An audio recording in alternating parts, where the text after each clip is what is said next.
come from Teso. I'm so honored to be part of a Boda Boda's life. Can you imagine? You know. Do you know that every woman in the house has a Boda Boda friend? I'm so jealous. Every woman in Uganda, if you're married or what, by naturally wawe Boda Boda, abatasa sawa zono basawa mekaya chiro jali. So you guys are our angels. Tubagala nyo, we love you guys so much.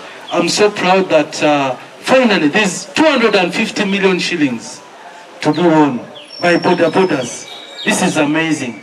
Can you please clap for yourself? Tugenda kula limba bajita asante sana. I'd just like to thank you, Chairman, for giving us this opportunity to be part of your lives. Thank you, Mr. Richard Kawesa, amazing gentleman. I want to manyi power ya Mr. Msajo Richard Kawesa. I became friends with you over 25 years ago. I don't know if you remember that.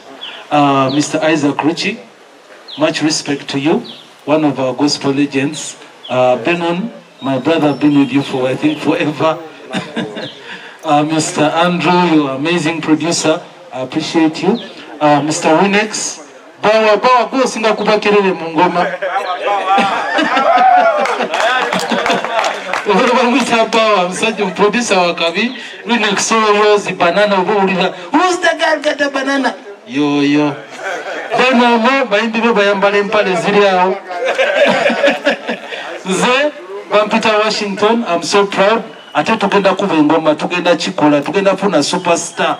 Avamu Boda Boda. Yeah, man. Thank you.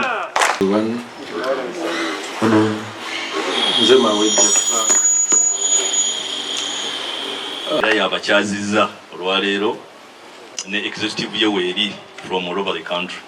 So mbadde nsaba munzikirize. Amanya bampita Benon Mugombya nga nkola ne Swangs Avenue. It's quite an honor to be here. We don't just want to be a part of this for the competition omuntu awangule sente kigwe naye we are always on a lookout for opportunities for potential big superstars.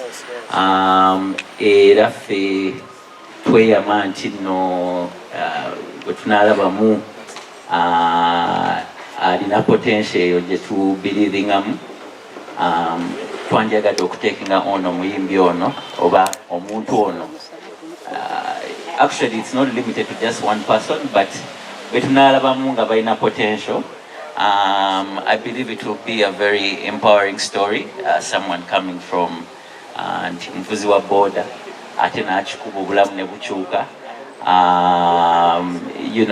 So it's quite exciting for us to be a part of this amazing project. We believe in transforming lives of Ugandans. Era nchiwa tugenda chichapa n'omutima gumu n'okukigusa kama bakumi. Yamba okuzifunamu ekyokulabirako olunaku lwa leero era tutongoza music competition. The same software that has refused to activate. Abayimbi naye babadde tebafuna mu kuyimba kwabwe ng'abakulembeze nga tuvunaanyizibwa okubaako enkola gye tutondawo nga wakati mu kunoonya abakugu abasobola otuyamba kulaba nga n'abayimbi abali mu boda boda bafuna mu kuba tulabye abayimbi bangi abavudde mu competitions ez'ekikungo ne bafuuka abayimbi ab'amaanyi mu ggwanga. Kati naffe yuniyoni yaffe twasazeewo naye kuba tulikwate abayimbi baffe tubajjeyo bagatte ku nfuna yaabwe. Tetwagala kubajja mu boda boda ne twagala ku boda boda tugatteko ekyokufuna ekirala nga kiva mu bitone ate ate tugenda kukoma waneeno nga tuyita ku mutimbagano gwaffe. Era twatonzeewo ne football team ne tugiwandiisa ne mufufa. Era season eno egenda tandika okusamba kuba ne mu boda boda tulinamu abaana abasamba omupiira. Kati yo tiimu weeri era eyitibwa boda boda SC egenda tandika okusamba omupiira mu stages z'omupiira eza Uganda. Abantu babeere nga balina ekibongerako, abavuzi baffe babeere nga balina ekibongerako inkaamu yaabwe. So ensonga lwaki tuba n'olwaleero era nkunga buli muvuzi wa boda boda eyo gy'oli manya nti kino kye tukola kisitula mulimu era yanguwa dduka misinde okyegatteko. Ate union app yaffe eno njagala okubategeeza yemu ku app the music competition era ndowooza mulaba music yenna ali eno ku podium yenna wali eno jacket teekamu essappe nga mulooza byakusaaga another life boda that other life that we're talking about. And God is definitely on your side, because when I look around and I see the